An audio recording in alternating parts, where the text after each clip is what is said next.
साबिक वज़ीर-ए-आज़म इमरान खान ने जेल में बैठकर इकोनॉमिस्ट के लिए एक आर्टिकल लिखा, तो इस पर निगरान हुकूमत तो जो तलपट कर ही रही थी, इस पर अब आसमा शराजी को भी सोशल मीडिया पर आड़े हाथों लिया जा रहा है। सवाल ये उठाया जा रहा है कि आसमा शराजी ने इस सारे मामले का जिम्मेदार एस्टेब्लिशमेंट को ठहराया या उनसे सवाल पूछा है, उनका क्या किरदार हो सकता है। जेल तो पंजाब हुकूमत या निगरान सेटअप के अंडर है और इस पर इंतजामिया का कंट्रोल होता है। एस्टेब्लिशमेंट तो जेलें नहीं चलाती, ना ही सिक्योरिटी पर मामूर होती है। खा कितना ही हाई प्रोफाइल कोई मुलजिम या मुजरिम क्यों ना हो, वो होता तो मुकामी हुकूमत के कंट्रोल में जेल के अंदर कैद है। तो फिर एस्टेब्लिशमेंट से ये सवाल क्यों पूछा जा रहा है, या फिर निजाम में अब कोई तब्दीली आ गई है। ये सवाल तो अपनी जगह मौजूद है, लेकिन दूसरी जानिब निगरान हुकूमत के वफाकी वजीर इत्तलात मुर्तजा सोलंकी ने इकोनॉमिस्ट से ट्विटर पर सवाल पूछे। एक तरफ ट्विटर ने मुंह तोड़ जवाब दिया, तो अब ये लगता है दी इकोनॉमिस्ट भी निगरान वजीर आजम समेत निगरान हुकूमत का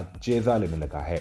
द इकोनॉमिस्ट की जानिब से इमरान खान के 2 रोज पहले लिखे गए आर्टिकल को मुर्तजा सोलंकी के ट्वीट करने के बाद 3 दफा से रीट्वीट किया गया है, इसे दोबारा पोस्ट किया गया है। लगता यह है कि शायद उन्होंने निगरान हुकूमत के चेजे लेने शुरू कर दिए हैं। अब मुर्तजा सोलंकी ने यह सवाल उठाया था कि इकोनॉमिस्ट ने जेल में बैठे एक शख्स का आर्टिकल कैसे छाप दिया, ये उन तक पहुंचा कैसे। उन्हें सहाफती इक़दार और इखलाक का ख्याल रखना चाहिए था, उन्हें पाकिस्तान की हुकूमत को लूप में लेना चाहिए था, लेकिन उन्होंने आर्टिकल छाप दिया, तो अब उन्हें इस पर वजाहत देनी चाहिए। इस सारे मामले पर आसमा शराजी ने बात करते हुए कहा कि यह सहाफती इक़दार और इखलाक के खिलाफ है कि एक शख्स जो कि जेल में बैठा हो वो एक आर्टिकल लिखता है, तो इसमें फिर कई लूप होल पैदा होते हैं। आसमा शराजी ने कहा कि आप एक लम्हे के लिए ये सोचिए कि ये आर्टिकल नवाज शरीफ, मरियम नवाज या आसिफ अली जरदारी की जानिब से लिखा गया होता और इकोनॉमिस्ट इसे छाप देता, तो तहरीक इंसाफ तो आसमान और जमीन के कलाबे मिला देती कि जेल में बैठा एक शख्स आर्टिकल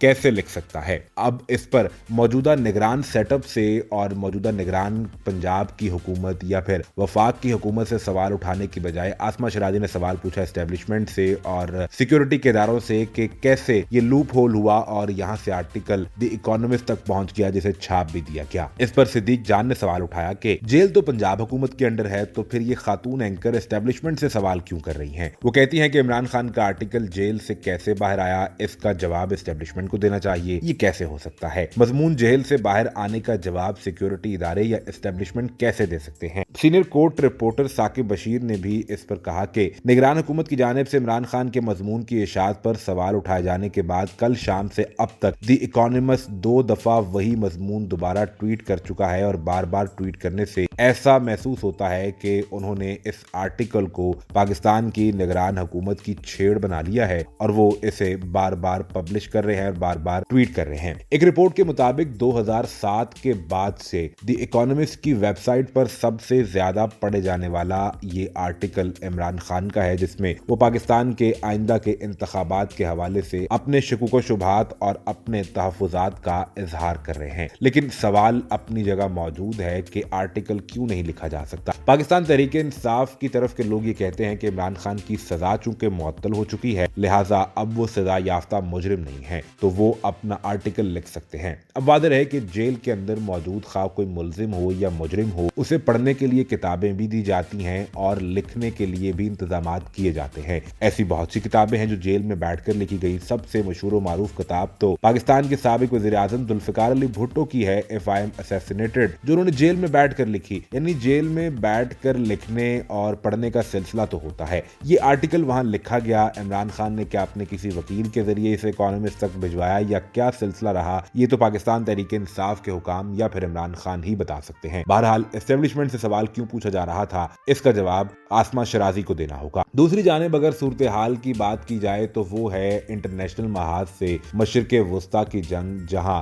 अब हिजबुल्लाह ने 62 रॉकेट फायर करके इसराइल की उस एयर बेस को अटैक किया है जहां से इसराइल की एयर इंटेलिजेंस काम करती है। 7 अक्टूबर के हमलों के बाद सबसे ज्यादा सवाल एयर इंटेलिजेंस पर उठाया जा रहा था कि जब ये हमले हो रहे थे तो एयर इंटेलिजेंस कहाँ थी, और जब हमले हो गए तो उस वक्त फौरी इसराइली एयरफोर्स हरकत में क्यों नहीं आई? क्या ये कोई प्लान था जिसके तहत उन्होंने सुस्ती का मुजाहरा किया और उसके बाद फिर इसराइली एयरफोर्स ने जवाब देने के लिए हमास के कुछ लीडर्स को लेबनान के अंदर अटैक करने की कोशिश की तो अब बाकायदा तौर पर हिजबुल्ला ने 62 रॉकेट मिसाइल एक ही जगह फायर करके एयर इंटेलिजेंस के निजाम को मुकम्मल तौर पर जमीन बोस कर दिया है। अब ना तो वो लेबनान के अंदर अटैक कर सकते हैं और दूसरी जानिब इसे हिजबुल्ला की तरफ से बड़ा ऐलान जंग भी कहा जा रहा है। ये सूरत हाल क्या होगी आने वाले दिनों के अंदर, महसूस ये होता है कि इस जंग में मजीद तेजी भी आ सकती है, क्योंकि अब इसमें हिजबुल्ला भी बतौर एक प्लेयर, स्टेक होल्डर या फिर एक फ्रीक के शामिल हो चुका है।